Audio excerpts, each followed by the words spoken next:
क्या सरकार अग्निवीर योजना में बदलाव की तैयारी कर रही है? क्योंकि इसका संकेत सेना प्रमुख उपेंद्र द्विवेदी ने एक कार्यक्रम में दिया है। उन्होंने कहा कि 2026 तक अग्निवीर में जो सुझाव दिए गए थे उसमें बदलाव की तैयारी चल रही है। क्योंकि जब लोकसभा के इलेक्शन हुए उस वक्त भी जब रक्षा मंत्री राजनाथ सिंह के युवाओं ने घेराव किया, नारे लगाया और मांग की कि अग्निवीर योजना में बदलाव किया जाए, अग्निवीर योजना को हटाया जाए। हालांकि उस समय राजनाथ सिंह ने ये ज़रूर कहा था कि हटाएंगे तो नहीं, लेकिन इसमें अग्निवीर योजना में बदलाव जरूर करेंगे।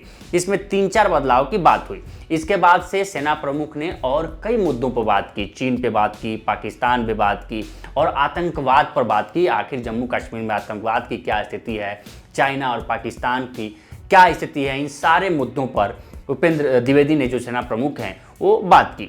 लेकिन अग्निवीर पर जो उन्होंने कहा वो एक बदलाव की संकेत दिया। उन्होंने कहा अग्निवीर को लेकर कि अग्निवीर में जो अभी 25% जो हम परमानेंट रखते हैं अग्निवीर को, उसको बढ़ा के हम 50% का टारगेट रख रहे हैं। दूसरा उन्होंने कहा कि अग्निवीर योजना जो है अभी फिलहाल सफल योजना है और हम इसको आगे बढ़ाएंगे और आगे कंटिन्यू करेंगे, लेकिन इसमें जो कुछ बदलाव हुए हैं वो करेंगे। उसके पीछे उन्होंने एक तर्क भी दिया कि जो 4 साल का पीरियड है इसमें यूथ जो होता है वो एकदम अपने सीखने के स्किल्स जल्दी सीखते हैं, लेकिन जब वो 20 साल 10 साल जब नौकरी करते हैं तो स्किल सीखने की डेवलपमेंट होने की उनके अंदर थोड़ा क्षमता कम हो जाती है। इसलिए युवाओं में स्किल्स जो अग्निवीर हैं उनमें स्किल सीखने की, अलग अलग प्रकार के स्किल सीखने की बहुत क्षमता है, इसलिए अग्निवीर योजना सफल है।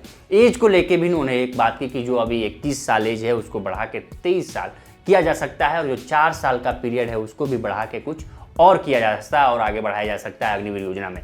ये जो 3-4 बदलाव हैं, इसके अलावा एक बात उन्होंने और की, सैलरी को भी लेके बात की कि सैलरी जो है उसको भी बढ़ाई जा सकती है। जो अन्य जो परमानेंट जो सेना में लोग हैं, जो परमानेंट जवान हैं, जो सुविधाएं उनको मिलती है, कोशिश होगी कि वो सारी सुविधाएं इन अग्निवीर को भी मिले। जो अग्निवीर के तहत जो भी जवान शामिल हो रहे हैं सेना में, जो भी भर्ती हो रहे हैं, उनको भी परमानेंट जो जवान हैं उनकी तरह सुविधाएं मिले।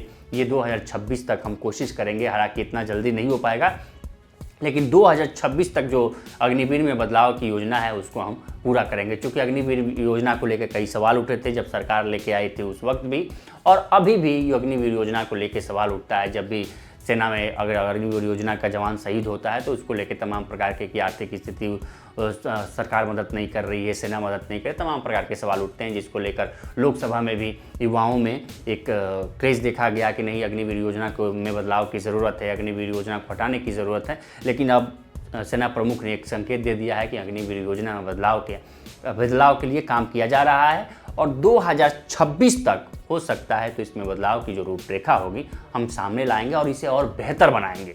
तो इस पे अग्निवीर योजना पर सेना प्रमुख ने ये बात कही। इसके अलावा सेना प्रमुख ने ये भी बात कही कि हमको चीन को कम नहीं आंकना चाहिए, पाकिस्तान को कम नहीं आंकना चाहिए। सबसे बड़ा जो दुश्मन है हमारा, वो सबसे बड़ा है वो चीन है और चीन को हमें कम आंक के नहीं देखना चाहिए। हालांकि उन्होंने एक तरफ इशारा भी किया, ये सरकार की तरफ, जानकारों का मानना है कि सरकार की तरफ भी इशारा है। जिस प्रकार से सरकार चीन के रवैये को लेकर कुछ सामने नहीं बोलती है, पाकिस्तान पे हमलावर रहती है। अभी एस जयशंकर ने कहा कि पीओके हमारा हिस्सा है, हम पीओके को लेके रहेंगे। वहीं उमर अब्दुल्ला जो मुख्यमंत्री हैं जम्मू कश्मीर के, उन्होंने कहा कि आपको पीओके को लेने से मना कौन कर रहा है, आप पीओके को लीजिए, लेकिन इसके साथ वो भी ज़मीन का हिस्सा लीजिए जो चीन ने ऑक्युपाइड किया है, जो चीन ने भारतीय ज़मीन पर कब्जा किया है, आप उस पर बात क्यों नहीं करते।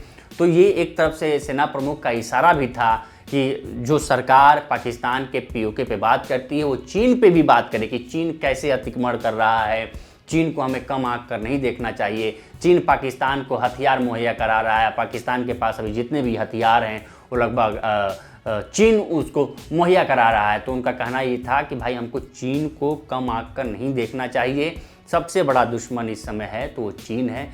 और उन्होंने पाकिस्तान द्वारा घुसपैठ की भी चर्चा की, आतंकवाद की भी चर्चा की। उन्होंने कहा कि पहले से आतंकवादी घटनाएं 2018 के बाद से 83% आतंकवादी घटनाएं कम हुई हैं, जिसका नतीजा है कि वहाँ टूरिज्म सेक्टर को बढ़ावा मिला है जम्मू कश्मीर में। हालांकि उन्हें अफसपा को लेकर भी उन्होंने कहा कि अभी अफसपा को हटाने की ज़रूरत नहीं है। हाँ, वो ज़रूरत तब होगी जब ये ज़रूर हो जाएगा कि जम्मू कश्मीर की पुलिस सक्षम है अपनी सुरक्षा करने में, प्रदेशवासियों की सुरक्षा करने में। उस वक्त ये निर्णय लिया जा सकता है कि अफसपा को हटाया जा सके, फिलहाल अफसपा को लागू रहने दिया जाए। तो ये 3-4 मुद्दे थे पाकिस्तान पे, जवान पे और सेना पे और आतंकवाद पे और अग्निवीर पे, जिसको लेकर उपेंद्र द्विवेदी ने खुलकर बात की और उन्हें बताया कि हमको चाइना को कम नहीं आंकना चाहिए। चाइना हमारा सबसे बड़ा कंपटीटर है, सबसे बड़ा दुश्मन है। वो पाकिस्तान को मुहैया करा रहा है, हथियार मुहैया करा रहा है। अग्निवीर योजना को लेकर उन्होंने कहा कि हम बदलाव की ओर बढ़ रहे हैं। अग्निवीर योजना को और बेहतरीन बनाने के लिए 2026 तक जो हम प्रपोजल लेके आएंगे, प्रस्ताव लेकर आएंगे तो बेटर होगा। तो ये तमाम मुद्दों पर सेना प्रमुख ने ये बात की और सरकार को भी संदेश दिया है कि आप पाकिस्तान के साथ ही चीन पर भी ध्यान दीजिए। फिलहाल इस वीडियो में इतना ही। इस पर आपकी क्या राय है हमें कमेंट कर सेक्शन में ज़रूर बताएं। बाकी देश दुनिया की तमाम खबरों के लिए बने रहें लोकमत हिंदी के साथ। नमस्कार।